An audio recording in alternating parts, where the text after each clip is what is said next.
Hari Om and pranams to Swamiji, our learned acharyas, our parents, and most importantly, our auspicious graduates. I am one of the unfortunate chicks mentioned in Dakshesh's and Srijay's speech. My name is Rahul. And this chick has been tasked with introducing Chinmaya Yuva Kendra, which is what CHIC stands for.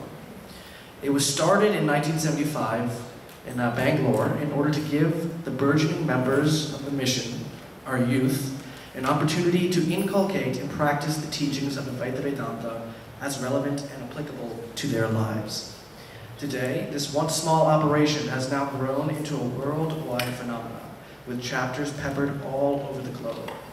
In the US alone, there are over 20 active chapters, and in Maryland, we have very prominent centers at UMD, UMBC, and here at Silver Spring. But in order to give you a thorough introduction, we need to walk through some basic questions. The who, what, why, how, and where. So, who and what? For the who and what of things, it was started by Swami Chinmaya. This is his initiative.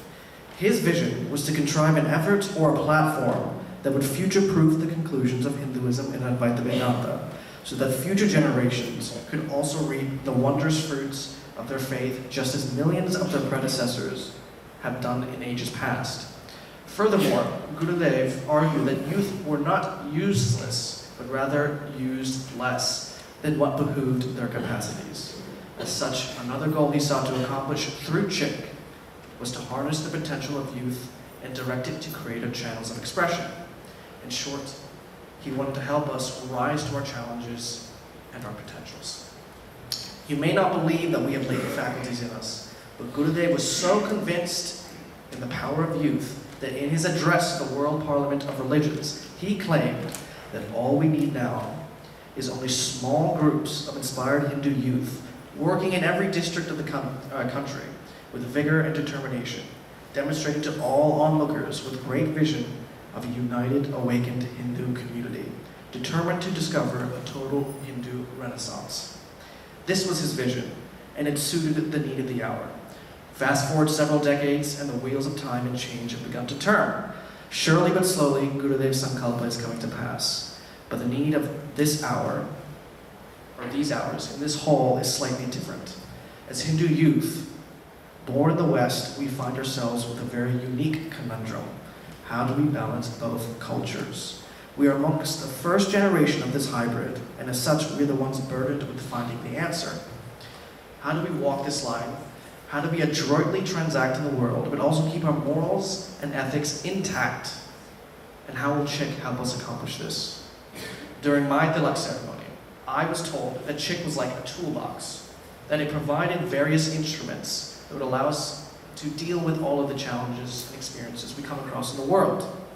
But today, I would like to propose something slightly different. The answer lies in verse 9 of Bhajagovindam in Gurudev's commentary. In verse 9 of Bhajagovindam, Shankaracharya claims that through association with virtuous and wise company, we can achieve self-mastery and perfection. Gurudev posited that holding the company of good thoughts within the mind is only enough to protect us from the passions within. We need to hold the company of good people to protect us from the passions external to ourselves. Thus, he posits, this is what CHIC is supposed to be. So I think in order to explain this principle as succinctly and quickly as possible, because I think my time is wrapping up, we should invoke the buddy system. So if you're chaperoning children on field trips, or most of us remember field trips, either summer camp or at school, we are taught to pick a buddy and stick with them when we are venturing to a new and unknown place.